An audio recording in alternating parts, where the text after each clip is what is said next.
Assalamualaikum warahmatullahi wabarakatuh. Perkenalkan kami dari kelompok 6 yang beranggotakan Aisyah Farah Sayyidah, Ifta Anisa Latifu Haku, Wildan Rois Akbar, dan Iltaza Mahira akan mempresentasikan materi mengenai perkembangan agama pada anak.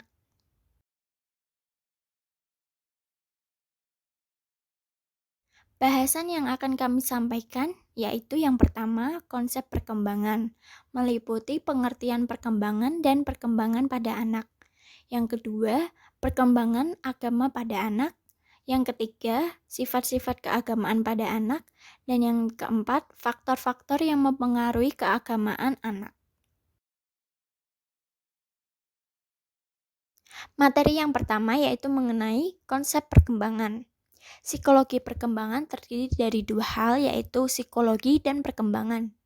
Pengertian psikologi adalah ilmu yang mempelajari tentang jiwa, sedangkan perkembangan yaitu sesuatu yang berkaitan dengan masalah perubahan dalam besaran, ukuran, atau dimensi yang dapat diukur dengan berat, ukuran panjang, umur tulang, dan keseimbangan metabolis.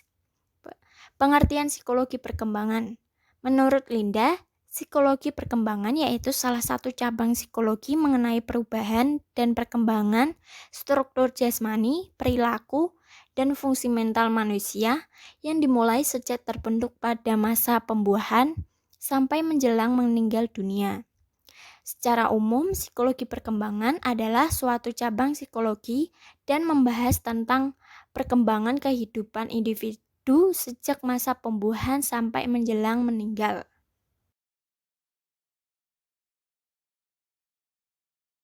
Selanjutnya yaitu psikologi perkembangan anak. Menurut Chaplin, perkembangan digambarkan sebagai perubahan yang terjadi pada organisme sejak lahir hingga akhir hayatnya. Ada pertumbuhan dan perubahan integrasi jasmani ke dalam fungsional dan memunculkan kedewasaan. Ruang lingkup psikologi perkembangan anak meliputi yang pertama psikologi neonatal, periodenya sejak lahir sampai sekitar 10 atau 15 hari. Dalam masa ini, perkembangan manusia berada dalam fase pemberhentian, yaitu masa di mana tidak terjadi pertumbuhan atau perkembangan. Jika di akhir periode ini bayi selamat, maka akan berubah menjadi awal perkembangan selanjutnya. Ciri-cirinya yaitu masa perkembangan tersingkat dibanding periode perkembangan lainnya, masa penyesuaian diri untuk kelangsungan hidup atau berkembangnya janin, dan ditandai dengan terhentinya perkembangan. Yang kedua yaitu psikologi bayi. Periodenya sejak umur 2 minggu sampai 2 tahun, atau disebut juga dengan masa bayi. Masa ini merupakan masa kritis dalam proses perkembangan kepribadian karena pada masa ini terjadi pembentukan dasar-dasar kepribadian dewasa. Yang ketiga yaitu psikologi kanak-kanak. Periodenya umur 2-6 tahun. Disebut juga masa prakelompok karena mempelajari dasar-dasar perilaku sosial yang digunakan sebagai persiapan dan penyesuaian diri untuk bersekolah. Yang terakhir, psikologi anak intelektual, periodenya umur 6-12 tahun. Disebut juga sebagai akhir masa kanak-kanak dan juga masa intelektual karena anak-anak sudah siap untuk mendapatkan pendidikan di sekolah dan aspek intelektualnya sudah berkembang. Menurut Ernest Harm, dalam bukunya Development of Religious on Children, perkembangan agama pada anak melalui 3 tahapan, yaitu tahap pertama, the fairy tale stage, atau tahap dongeng. Tahap ini dimulai pada anak berusia 3-6 tahun. Pada tahap ini, pemahaman anak tentang konsep Tuhan lebih banyak dipengaruhi oleh fantasi dan emosi. Hal ini dikarenakan pemahaman tentang konsep ketuhanan sesuai dengan tingkat perkembangan intelektualnya, yang mana kehidupan masa ini masih banyak dipengaruhi oleh kehidupan fantasi, hingga dalam menganggap agama juga masih menggunakan konsep fantasi itu. Terus tahap yang kedua yaitu the realistic stage atau tahap kenyataan. Tahap ini biasanya dimulai sejak anak masuk sekolah dasar. Pada masa ini ide ketuhanan anak sudah mencerminkan konsep-konsep yang berdasarkan pada kenyataan. Konsep ini timbul melalui lembaga-lembaga keagamaan dan pengajaran agama dari orang dewasa lainnya. Ide pemahaman keagamaan pada masa ini atas dorongan emosional, hingga mereka bisa melahirkan konsep Tuhan yang formalis. Berdasarkan hal itu, maka pada masa ini, anak-anak tertarik dan senang pada lembaga keagamaan yang mereka lihat dan dikelola oleh orang dewasa dalam lingkungan mereka. Terus tahap yang terakhir yaitu the individual stage atau tahap individu. Pada tahap ini, anak telah memiliki kepekaan emosi yang paling tinggi sejalan dengan usianya. Konsep ini terbagi atas 3 golongan, yaitu yang pertama konsep ketuhanan yang konvensional dan konservatif, dengan dipengaruhi sebagian kecil dari fantasi. Hal tersebut dipengaruhi faktor dari luar diri anak.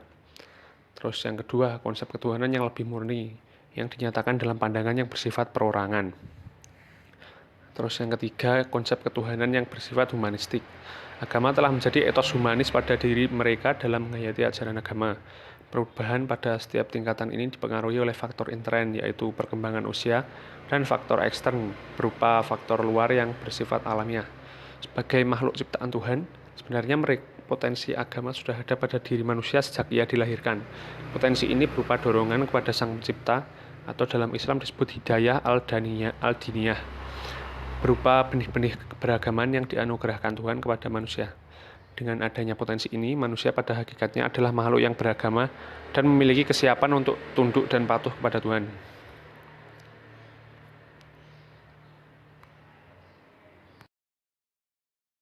Oke, selanjutnya sifat-sifat keagamaan pada anak. Pengalaman awal dan emosional anak dengan orang tua dan dewasa merupakan dasar di mana hubungan keagamaan di masa mendatang itu dibangun. Keimanan atau keagamaan anak adalah suatu yang timbul dalam pelaksanaan nyata, walau dalam bentuk cakupan sederhana dari apa yang diajarkannya. Berdasarkan hal tersebut, dibentuk sifat, maka ada bentuk dan sifat agama pada diri anak dapat terbagi sebagai berikut. Yang pertama, unreflektif atau mendalam. Sifat ini menunjukkan anak dengan menerima kebenaran ajaran agama tanpa kritik, tidak begitu mendalam dan sekadarnya saja. Mereka cukup puas dengan keterangan-keterangan walau tidak masuk akal. Misal, ketika anak bertanya mengenai keberadaan Tuhan kepada orang dewasa, maka orang dewasa menjawab bahwa Tuhan di atas. Yang kedua ada egosentris. Sifat ini ditunjukkan anak dengan perilaku melaksanakan ajaran agama. Anak lebih menonjolkan kepentingan dirinya dan anak lebih menuntut konsep keagamaan yang mereka pandang dari kesenangan pribadinya. Misal, anak melakukan puasa Ramadan, tetapi puasa yang dilakukan untuk mendapatkan hadiah yang telah diiming-imingkan oleh orang tuanya. Yang ketiga ada atromorfis. Sifat ini ditunjukkan anak dengan pemahaman anak dengan konsep Tuhan tampak seperti menggambarkan aspek-aspek kemanusiaan. Anak memahami keadaan Tuhan sama dengan manusia. Misalnya, pekerjaan Tuhan mencari dan menghukum orang yang berbuat jahat di saat orang itu berada dalam tempat yang gelap. Anak berpendapat Tuhan bertempat di surga yang terletak di langit dan tempat bagi orang yang baik. Bagi anak-anak, Tuhan dapat melihat perbuatan manusia langsung ke rumah-rumah mereka seperti layaknya orang mengintai. Yang selanjutnya ada verbalis dan ritualis. Sifat ini ditunjukkan anak dengan kegemaran menghafal secara verbal kalimat-kalimat keagamaan, mengerjakan amaliyah yang mereka laksanakan berdasarkan pengalaman menurut tuntutan yang diajarkan. Misalnya, gemar melafalkan atau mendengarkan bacaan surah atau Iqra. Berikutnya ada imitatif. Sifat ini ditunjukkan anak dengan cara anak suka meniru tindakan keagamaan yang dilakukan oleh orang-orang di lingkungannya, terutama orang tuanya. Sejalan dengan yang dikemukakan oleh Sarkawi pada tahun 2006, bahwa Pada usia 4-6, anak mulai peka terhadap perilaku orang lain dan berupaya memperhatikan orang lain untuk ditirunya. Misalnya, anak melakukan sholat fardu karena melihat orang tuanya sedang mengerjakan sholat. Yang terakhir ada rasa takjub atau kagum. Sifat ini ditunjukkan anak dengan perilaku mengagumi keindahan-keindahan lahiriah pada ciptaan Tuhan. Namun, rasa kagum ini belum kritis dan kreatif. Misalnya, ketika anak diajak rekreasi ke gunung, lalu ia mengatakan, "Wow, indahnya." Maka, hendaknya orang tua mengganti kalimat itu dengan kalimat thayyibah, seperti Masya Allah atau Subhanallah.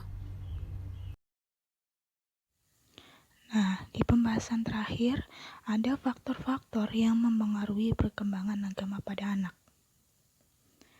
Pada dasarnya, setiap anak yang dilahirkan di dunia, baik normal maupun tidak, telah diberikan fitrah untuk beragama.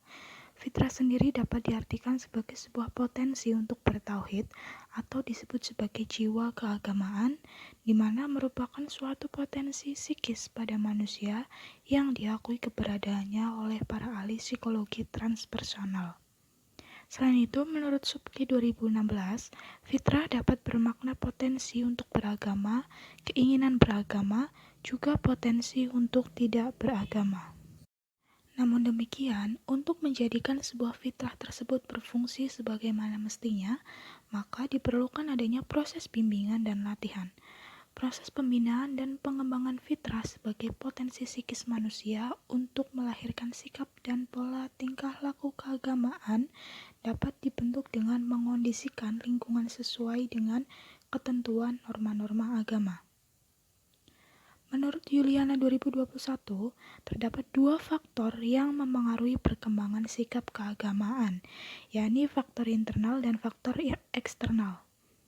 Faktor internal sendiri meliputi faktor hereditas, tingkat usia, kepribadian, dan kondisi kejiwaan seseorang.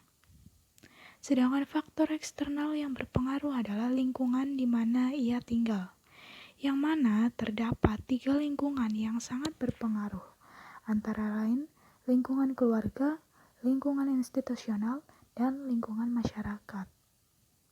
Di mana hal ini juga didukung oleh hasil penelitian bahwa nilai-nilai keagamaan dan moral pada dasarnya harus berdasarkan pada nilai-nilai filosofi dan religi yang dipegang oleh lingkungan yang berada di sekitar anak dan agama yang dianutnya.